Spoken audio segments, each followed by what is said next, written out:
Stare in piazza non mi fa per niente, ma ci devo andare o qui divento demente. Come devo fare? Non posso mica rimanere senza sigarette, senza avere da fumare mai, senza avere da fumare mai, senza avere da fumare mai.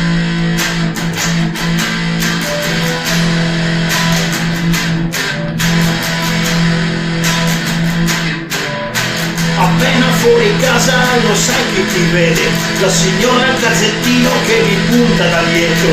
Troppo tardi amico, sei stato colpito, indicato, giudicato sotto i colpi di quel dito ormai, sotto i colpi di quel dito ormai, sotto i colpi di quel dito ormai. Senti figliolo mi fa, penso che per la tua età sei messo male, non sei mica un bambino, tutte quelle collane, quell'orecchino, sarai mica finocchio, sarai mica drogato, io ti conosco da quando sei nato, ma chissà come si finirà.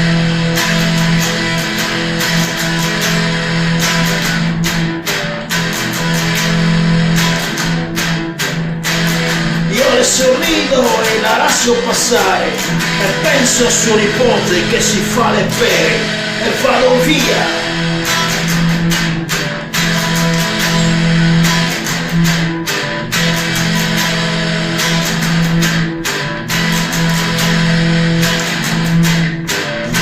Il tabacchi allo scoperto io mi devo avvicinare e tutto ad un tratto me lo vedo arrivare. Lo sceriffo del paese con i suoi aiutanti, che sarebbe il macellaio e altri 4 passanti.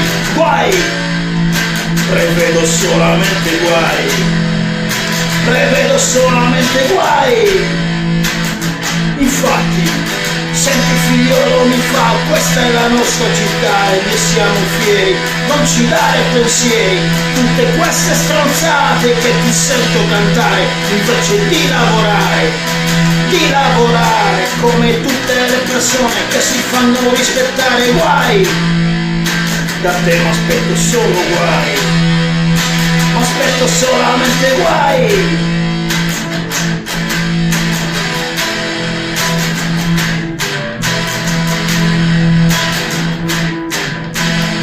Io non lo caro, ma riesco a passare in mezzo alle battute e alla risata generale. Ciao, ciao, ciao,